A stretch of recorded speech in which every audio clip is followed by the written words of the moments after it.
Hello అండి, నమస్తే నమస్తే. Welcome to my channel follow my thoughts. మీరు కనుక నా ఛానల్ని కొత్తగా చూస్తున్నట్లయితే ప్లీజ్ ముందుగా సబ్స్క్రైబ్ చేసుకుని లైక్ చేసి షేర్ చేయండి. ఇప్పుడు నేను ఈ వీడియోలో చెప్పబోయేది శ్రీ స్వర్ణగౌరీ దేవి కథ. ఈ స్వర్ణగౌరీ దేవి కథ అంటే తదియ రోజు గౌరమ్మను పెట్టుకునేటప్పుడు చదువుకుంటారండి, లేదా చదువురాని వాళ్ళు వింటారు.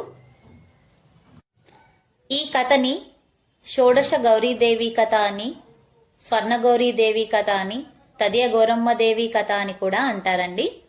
ఇప్పుడు మనము ఈ కథ చెప్పుకుందాం. అందరికీ నమస్కారం అండి. ఇప్పుడు నేను చెప్పబోయేది శ్రీ షోడశ స్వర్ణగౌరి తదియ నోము కథ. కథ ప్రారంభము. పూర్వము భరతఖండమున అవంతి దేశాన్ని ప్రద్యుమ్న మహారాజు పరిపాలించుచుండేవాడు. తన రాజ్యాన్ని 4 పాదాల న్యాయముతో ఏలుచుండెను. సువర్ణాదేవి అని రాణిని వివాహమాడెను. ఎంతో కాలము గడిచిన ఆ దంపతులకు సంతానాన్ని పొందలేరు. ఇహపర సుఖాలను పొందగలిగిన ఆ మహారాజు గారు మరొక సౌభాగ్యవతి దేవి అను రాజకన్యను పెళ్లియాడినాడు. చిన్న భార్య వల్ల పుత్రవంతుడైనాడు. ఆమెయే సర్వస్వమని తలచినాడు. పెద్ద భార్య సువర్ణాదేవిని గొడ్రాలుగా ముద్ర వేసి ఊరి చివర పూరిల్లు వేయించి అందులో ఉంచినాడు. ఆహారమునకై ముక్కిపోయిన సోలెడి బియ్యము, జొన్నెలు, ఆకుకూరలు పంపుచుండెను. ఆ రాజు చిన్న భార్య ప్రేమలో మునిగిపోయెను. ఇంతలో భాద్రపద శుక్ల తదియ వచ్చినది. ఆ రోజు ప్రతి గృహములో శ్రీ షోడశ గౌరీ వ్రతము అను తదియ గౌరీ నోమును ఆచరిస్తారు. ఆ శుభదినంబున గౌరీదేవి స్వయముగా రాజుగారి భార్యలను పరీక్షింప తలచినది. అంతఃపురములోనికి ఒక కురూపినిగా తలవిప్పుకొని ముక్కు నీళ్లు, చిరిగిన గుడ్డలు చూడడానికి చాలా అసహ్యముగా వేసే రీతిలో తయారయ్యి చిన్నరాణి వద్దకు చేరి, అమ్మా, ఈరోజు శ్రీ షోడశ దేవి గౌరీ వ్రతము, ప్రతి స్త్రీ నోచుకోదగిన పవిత్ర సౌభాగ్య తదియ నోము. నేను బ్రాహ్మణురాలుని వచ్చినాను. నాకు నలుగు పెట్టి స్నానము పోసి చీర కట్టబెట్టి నాతో నోము నోమించుకొని చేతికి మెడకు తోరాన్ని దండను వేయించుకోవలెను. తర్వాత భోజనము పెట్టి దక్షిణ తాంబూలములను ఇచ్చి దీవెనలను పొందవలెను. ఆ ముత్తైదువును ఆ విధముగా సాగినంపినచో సుఖ సంతోషముతో కలుగుతాయి అని చెప్పినది. ఆ మాటలు విన్న చిన్నరాణి గర్వము చేత మండిపడుచు ఆ స్త్రీని అనరాని కఠిన వాక్కులతో దూషించినది. తదియ, గౌరీ నువ్వు అనుభవిస్తావు అని అక్కడ నుండి వెళ్ళిపోయినది. అక్కడి నుండి తదియ గౌరీ రాజుగారి పెద్ద భార్య సువర్ణదేవి వద్దకు వెళ్ళినది. అమ్మా, బ్రాహ్మణురాలును వచ్చినాను అని అనగా, ఏ ముత్తైదువ వస్తుందా అని ఎదురు చూస్తున్నాను. మీరు నా భాగ్యదేవతవు వచ్చినావు తల్లి, నేను ధన్యురాలను అని కుడి చేతిని తీసుకొని వెళ్ళి అసహ్యపడకుండా నలుగు పెట్టి నీళ్లు పోసి తను కట్టుకునే చీరను ఆమెకు కట్టినది. ఈ తదియ గౌరీ నోము నోమించుకున్నది. రాజుగారు నిత్యం పంపే ఆహారం కాస్త ఎక్కువగా పంపిమని దాసీతో తెలిపినది. ఇంతకన్నా ఎక్కువ ఏమీయూ లేదని రాజుగారు దివానం నుండి సామాగ్రిని పంపినాడు. గౌరీదేవి ప్రభావంతో పంచభక్ష పరమాన్నములు, పిండి వంటలకు కూరగాయలు, సరిపడు వస్తు సామాగ్రిని దాసీ మనిషి గంప నిండుగా తెచ్చినది. దయతో మహారాజు పంపాడని సామాగ్రిని చూసి సంతోషముతో అన్ని రకాల వంటలు చేసి నోము నోచి దండ కట్టించుకొని వాయినమును ఇచ్చి భోజనమును పెట్టి తాంబూలము దక్షిణములను ఇచ్చినది. తర్వాత ఆమె అవతలికి వెళ్తానమ్మా అని అడిగినది. మా ఇంటికి వచ్చిన తల్లివి మా దొడ్లోనే కూర్చోమని ఆ పెద్దరాణి అన్నది. ఆ దొడ్లో కూర్చున్న తల్లి అటునుంచి అటే మాయమైనది. ఎంతసేపటికి ఆ స్త్రీ రాకపోయేసరికి వెళ్ళి చూచింది పెద్ద భార్య. ముత్తైదువు లేదు, ధనరాశి కుప్పగా కనిపించినది. శ్రీ షోడశ స్వర్ణగౌరీ దేవియే తన ఇంటికి వచ్చినది అని సంబరపడినది. ఇంతలో చిన్నరానికి మతి చెలించి పిచ్చిదాని వలె తలవిప్పుకొని కేకలు వేస్తూ నానా గొడవ చేయసాగినది. విసిగిపోయిన రాజు ఆమెను ఇంట్లో నుండి తరిమివేసినారు.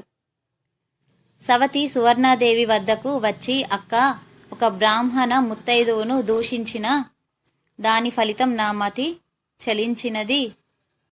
రాజుగారు నన్ను తరిమివేసినారు. దిక్కుతోచక నీ వద్దకు చేరాను అక్క అని బాధపడినది. ఓదార్పుతో ఆమెయే శ్రీ తదియ గౌరమ్మ అని వివరించినది అక్క. ఆ మాట విన్న చిన్నరాణి, ఆ గౌరీదేవి నాకు ఎంతవరకు దర్శనమివ్వదో అంతవరకు నాకు నిద్ర ఆహారాలు అక్కర్లేదు అని శపథము చేసి అరణ్యములకు నడక సాగించుచుండెను ఆ చిన్న భార్య. కనిపించిన చెట్టును పుట్టను అడుగుచుండెను. దారిలో ఒక పెద్ద మామిడి వృక్షంను చూచి, నీవు తదియ గౌరమ్మను చూచితివా అని అడిగెను. ఆ చెట్టు ఆమె ఎవరో నేను చూడలేదు అని పలికినది. కాని ఆమె కనబడితే నా గతి ఏంటో తెలుసుకోమని ఆ మామిడి చెట్టు చెప్పినది. అటు నుండి నడవగా ఒక కొండ చిలువ కనబడినది. దానిని అడుగగా నేను ఆమెను చూడలేదు అని ప్రత్యుత్తరము ఇచ్చి నా విషయం కూడా కనుక్కోమని చెప్పినది. మరికొంత దూరం వెళ్ళగా 2 కొలనులు కల్పించినవి. మీరు తదియ గౌరమ్మను చూచినారా అని అడగగా, మేము కూడా తదియ గౌరమ్మను చూడలేదు, మీకు కనిపిస్తే నా విషయము కూడా తెలుసుకొని కనుక్కొని చెప్పమని ఆ 2 కొలనులు అడిగినవి. ఇంకా నడక సాగించగా ఆకాశంలో 2 రోకళ్లను చూచి, మీరు తదియ గౌరమ్మని చూచారా అని అడిగినది. మేము చూడలేదు, మా విషయం కూడా తెలుసుకోమని చెప్పినది.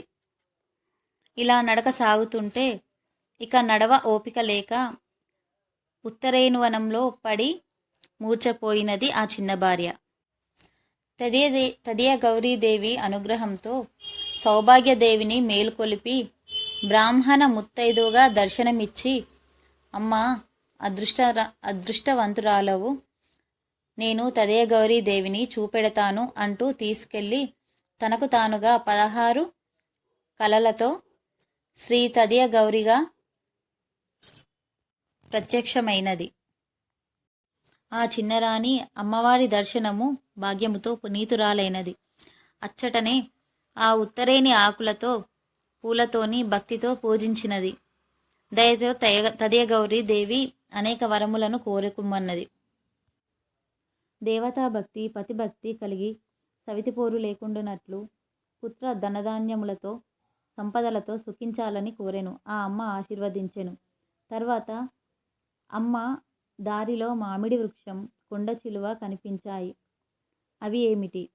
అలాగే 2 కొలనులు, 2 రోకళ్ళు కనిపించాయి. అవి ఏమిటి? బ్రాహ్మణ ముత్తైద ఎవరు అని అడిగినది. అప్పుడు గౌరమ్మ తల్లి, అరణ్యంలో మామిడి వృక్షముగా కనిపించినది ఒక పండితుడు. బాగా విద్యను అభ్యసించి ఎవరికి విద్య చెప్పకుండా గర్వించి ఉన్నాడు. అతడే ఇప్పుడు మామిడి వృక్షముగా పుట్టినాడు. కొండ చిలువగా కనిపించినది పాము. ఒక పెద్ద ధనికుడు ఎంతో ధనాన్ని నిల్వ చేసి తను అనుభవించలేదు, ఇతరులకు దాన ధర్మములు చేయలేదు. ఆ పిస్నారియే కొండ చిలువగా జన్మించి ధనరాశిపై పడి ఉండినాడు.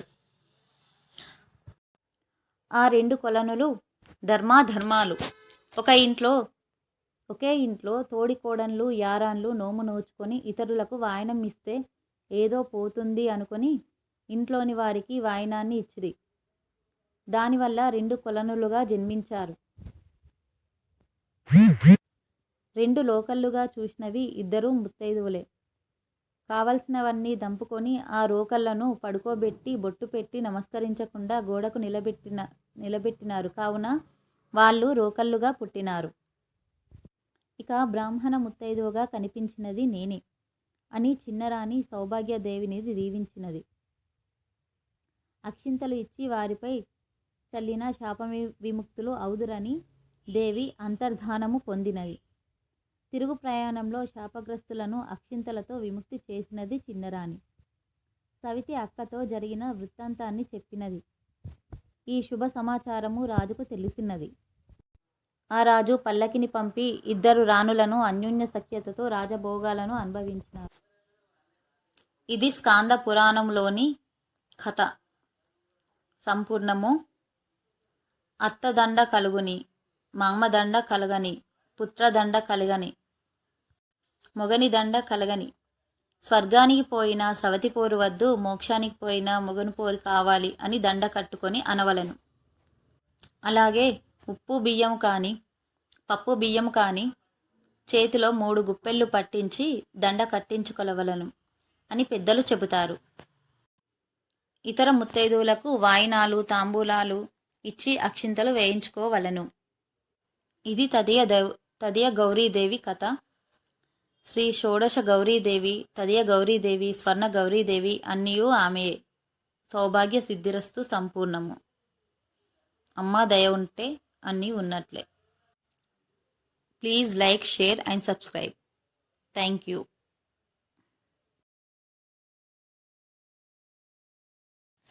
అందరికీ నమస్కారం అండి. ఇప్పుడు నేను పాడే పాట, నైవేద్యం పెట్టినప్పుడు పాడుకునే పాట. ఈ పాట అన్ని అమ్మవార్లకు పాడొచ్చు.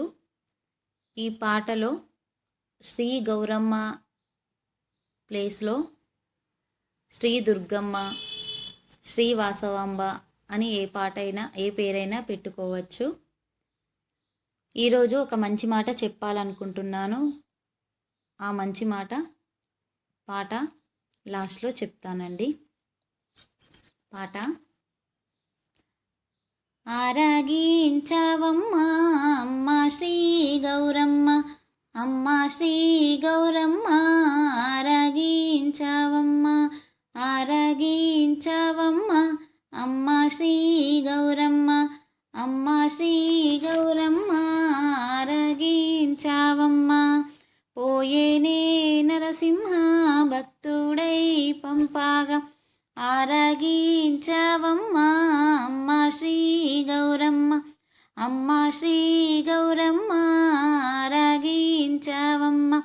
పప్పు బెల్లముతో పాయసాన్నముతో ఆరాగించవమ్మ అమ్మ శ్రీ వసవాంబ, అమ్మ శ్రీ వసవాంబ, ఆరాగించవమ్మ. కండ చక్కెర బెల్లం గజనిమ్మ పండ్లతో ఆరాగించవమ్మ అమ్మ శ్రీ దుర్గమ్మ, అమ్మ శ్రీ దుర్గమ్మ, ఆరాగించవమ్మ. గుగ్గిలమ్మై సాక్షి దాశంగం పొగలతో ఆరాగించవమ్మ అమ్మ శ్రీ పోషమ్మ, అమ్మ శ్రీ పోషమ్మ, ఆరాగించవమ్మ. పేదవాళ్ళ మాని భేదమేంచకు తల్లి, లేని వారమాని దయచూపవే తల్లి, ఆరాగించవమ్మ అమ్మ శ్రీ గౌరమ్మ, అమ్మ శ్రీ గౌరమ్మ, ఆరాగించవమ్మ. ఇప్పుడు పాట మొత్తంలో శ్రీ గౌరమ్మ అనే ప్లేస్లో పాట మొత్తం శ్రీ గౌరమ్మ అని పెట్టుకోవచ్చు, శ్రీ దుర్గమ్మ అని పెట్టుకోవచ్చు, మనకు నచ్చిన అమ్మవారి పాట పేరు పెట్టుకోవచ్చు. అలాగే ఒక మంచి మాట చెప్తాను అన్నాను కదా, ఆ మంచి మాట నాకు మా చిన్నమ్మ చెప్పినదండి. ఏమిటంటే, మనం అమ్మవారికి నైవేద్యం సమర్పించాక లేదా మరియు ఏ సందర్భంలోనైనా, అంటే మన ఇంట్లో పెద్దవాళ్ళకి నైవేద్యం పెట్టినప్పుడు కానీ ఇంకా ఏ సందర్భంలోనైనా ఎవరికైనా నైవేద్యం పెట్టినప్పుడు ఒకటి పెట్టిన తర్వాత దండం పెడుతూ కడుపారా భుజించి మనసారా దీవించండి, కడుపారా భుజించి మనసారా దీవించండి అని మనసులో కానీ బయటకి కానీ మొక్కితే మనకు సంతోషం, వాళ్ళకి సంతోషం అని చెప్పిందండి. ఇది మీకు నచ్చితే, ఈ పాట కానీ ఈ మంచి మాట కానీ మీకు నచ్చితే లైక్ అండి, షేర్ అండ్ సబ్స్క్రైబ్ అండి. Thank you.